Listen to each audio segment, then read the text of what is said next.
What's up, guys? Harlan Ash with you here, bringing you Goblin Slayer Anime Review, Episode 6. This episode is very interesting. It begins off, if you remember last time, that invitation that he had to see someone for a Goblin Slayer mission. That was actually, for him. He went there, and before he got there to the place, he was discussing this with, his team.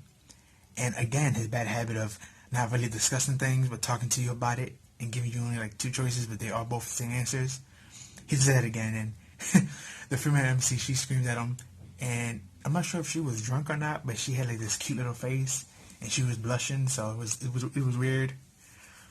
But they all agreed anyway, and they made Goblin Slayer, the female MC and the elf chick, they made him agree he can't use fire, poison, or water to kill the goblins, and that if they go on the mission with them, he has to go on a mission with them of their choosing. So, and he agreed to these two terms, which that was a funny moment.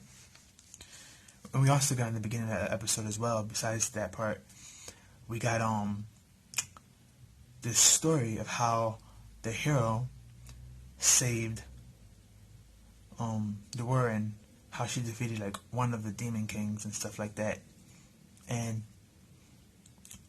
it was just a pretty cool story, but at the same time it was like kind of confusing because the way it was played out, that's how the episode began, with the female hero killing all these monsters that were about to rape little girls. So it was like, it was weird, but it was good. And then, they take this nice ride to the city where they're going, and they get there, and our female MC is happy because this is like the main church of that country, so she's very happy because the Sword Maiden lives there, and she's like basically the hero that they was discussing. So, even though we showed, like in the beginning of the episode, it was 3 females that did this rescue, and they try to entwine that with the Sword Priestess, but I think those are like 2 separate different stories. I could be wrong. I won't read the light novel or the manga, so I could be wrong, but basically they get there and they talk to the priestess, and Goblin Slayer, he's being, himself. He's being straightforward and getting to the point.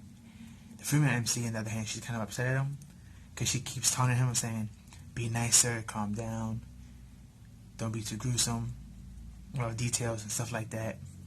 But, he's Goblin Slayer, so he's going to continue to be like that.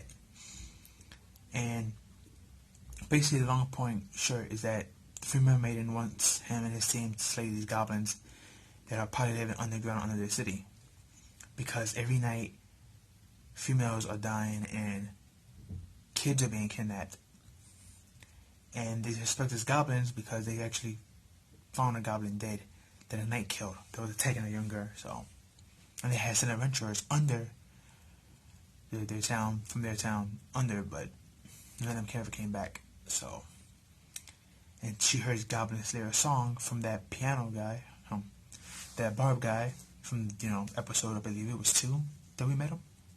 That's how the elf chick knew about him. So, the Sword Maiden heard that song, and that's how she found out about Goblin Slayer as well. And she sent that invitation to him, and now he's here.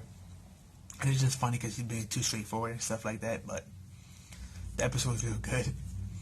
So they go into town, and where they go underground in the town, they get to like this water sewage place where it looks like a sewer, but I guess you could say a little bit more cleaner, I guess. And it's made of stone, so one of those old time sewage. And they fighting goblins, and I love the art and animation. I can't stress that enough. Goblin Slayer, I believe, is being done by White Fox, and they got some really good animators working on this. And the CGI that pops up once in a blue moon is not that bad either. People are complaining about it because it's CGI, but it's not really that bad. It's usually like people's eye parts is glowing or whatever. Maybe steam coming out of someone's mouth, but I feel like the goblins and trolls and stuff, but it's not on a bad level like Berserk. So I don't know why people are tripping about it, but it is what it is.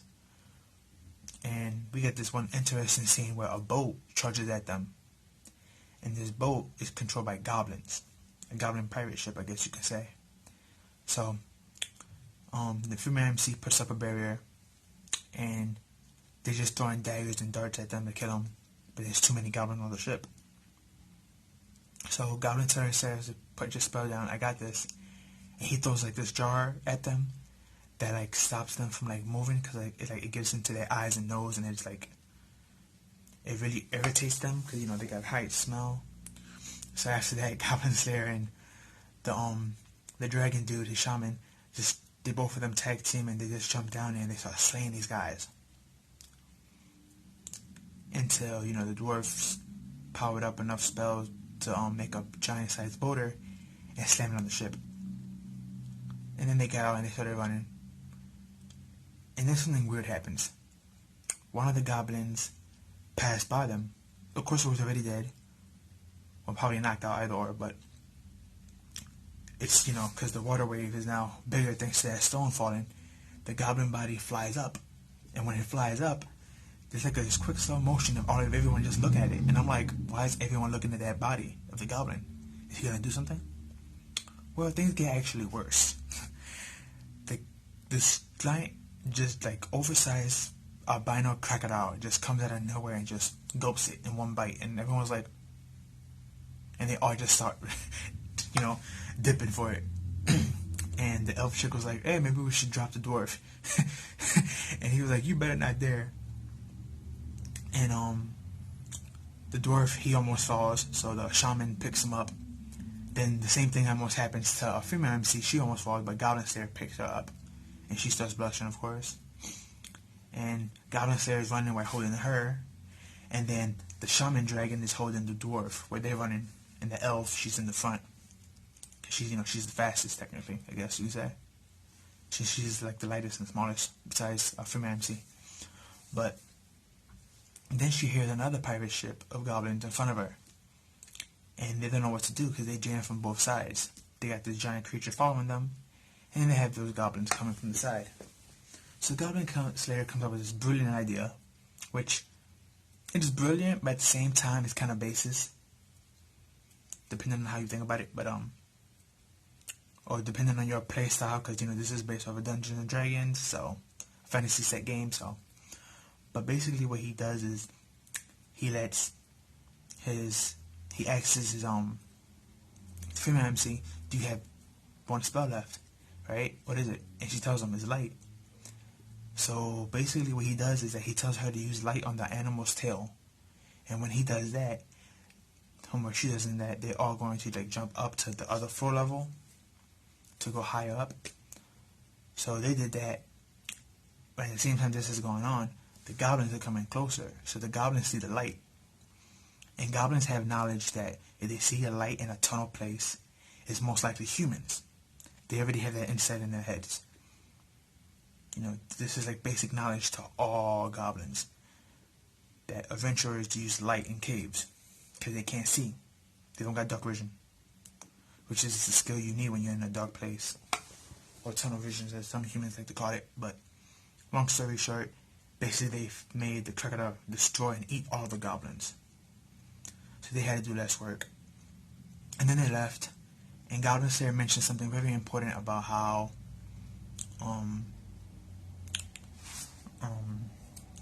like goblins adapt, even though they're not smart creatures, but they're not dumb either. Once they pick up on something, they can adapt to it. So the fact that goblins are on a boat, that means somebody must have taught them to ride a boat. And also these goblins there's too many of them, so they can't be reproducing naturally. Something unnatural is going on here. So, and that's when we get the ending cliffhanger of this oversized orc dude just there breathing, and that's how the episode ends. It was a really great episode. One thing I forgot to mention, when we saw that albino crocodile and everybody just looking at it in shock, the Goblin Slayer says, oh, that's not a goblin. And the elf chick screamed at him, thank you, Captain Arius. And then they all started running. I thought that was extremely funny. I forgot to mention that. That was hilarious. That was like in the middle of the episode. But this was a really great episode. I'm loving Goblin Slayer more and more. The story, the story, the adventure, these characters. The only thing that's getting me upset so far is like we have no names for none of these characters. We get like either titles like Goblin Slayer and Sword Maiden. We get their titles, but we don't really get like names. So it's like we just keep getting everyone's titles or rank, but we're not getting nobody's name so far. So I might have to read the light novel and the manga to like learn these characters' names. I'm getting tired of calling them the elf chick and the dwarf guy and stuff like that. I'm calling them by their race but not their names. But yeah, good episode. If you haven't watched it, go watch it. Episode 6 of Goblin Slayer. If you already watched it, go watch it again. Can't wait for next week's episode when they probably go back for like a part 2 and gather more resources and stuff, and maybe they might fight another orc. There is an orc down there, or a troll, whatever that was. But I mean, they already fought one, and thanks to Goblin Slayer's scroll, they were able to defeat it pretty easily. But how are they gonna defeat this one? Unless he has another scroll, but who knows? But that's all I have for you guys today. Like, comment, share, subscribe, and hit that notification bell, and I'll see you in the next one. Peace.